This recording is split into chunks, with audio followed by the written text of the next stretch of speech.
नमस्कार दोस्तों, एक बार फिर से स्वागत है हमारे राम सैनी यूट्यूब चैनल पर।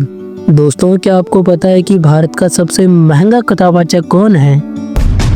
क्या आपको पता है कि स्वामी रामभद्राचार्य जी अपनी एक कथा का कितना रुपया लेते हैं?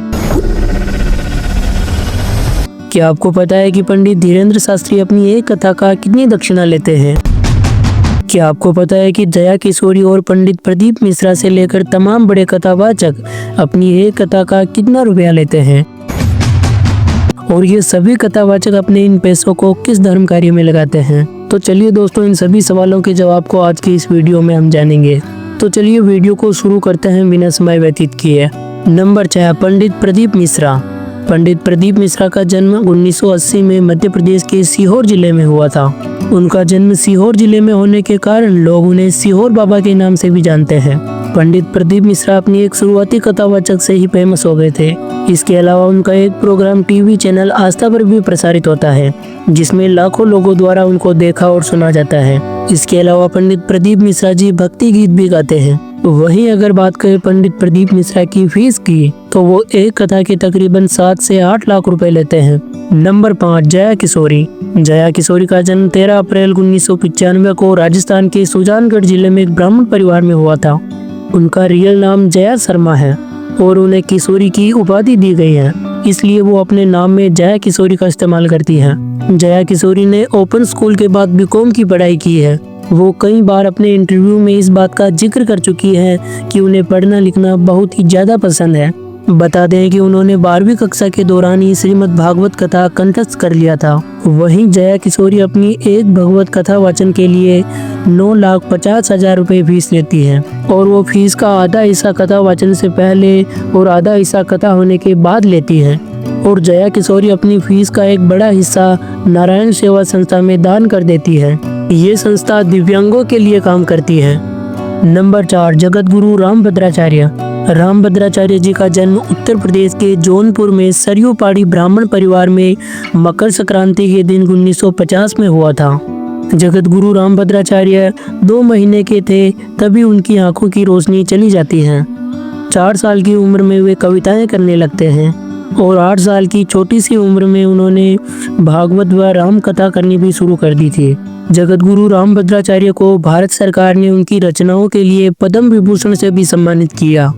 रामभद्राचार्य अपनी एक कथा का 5 से 10 लाख रुपए की दक्षिणा लेते हैं। और दोस्तों, मैं आपको बता दूं कि जगत गुरु रामभद्राचार्य अपने इन पैसों में से एक भी रुपया अपने लिए इस्तेमाल नहीं करते।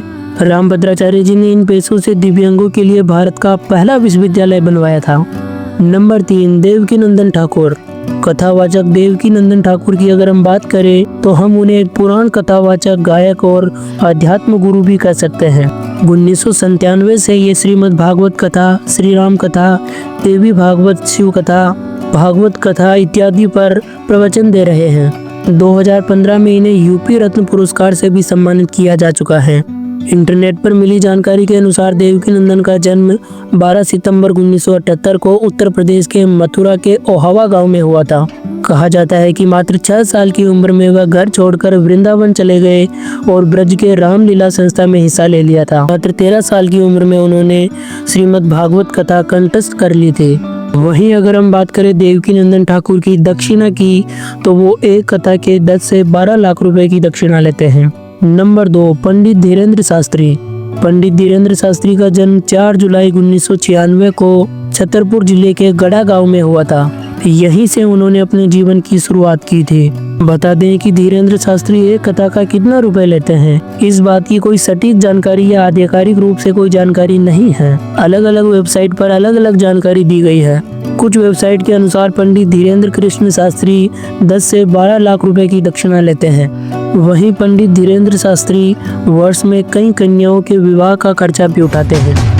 बागेश्वर धाम पर 26 फरवरी को जो कन्या विवाह है, उसमें 108 आदिवासी बेटियों के विवाह का हमने संकल्प लिया है। नंबर 1, अनिरुद्धाचार्य जी महाराज।